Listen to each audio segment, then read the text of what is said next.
رباعیاتی مولانا جلالدین بلخی.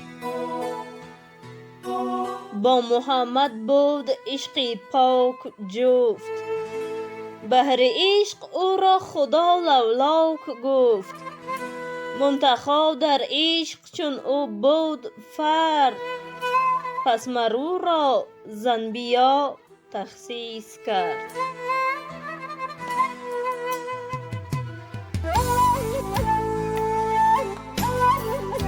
مصطفی ساکن شدی زنداختن، باز هجران آوری دی تاختن.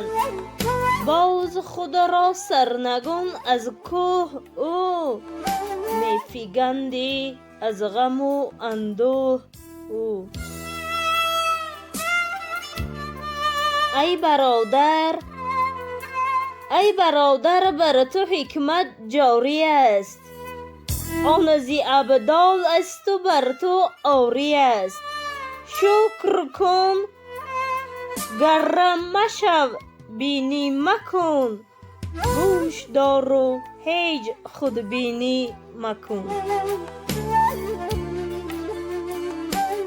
بر رسول حق فسونها خواندند، رخشیدستان و حیل میراندند. آن رسول مهربان و رحمکش، جز تبسم بر بل ناورد پیش.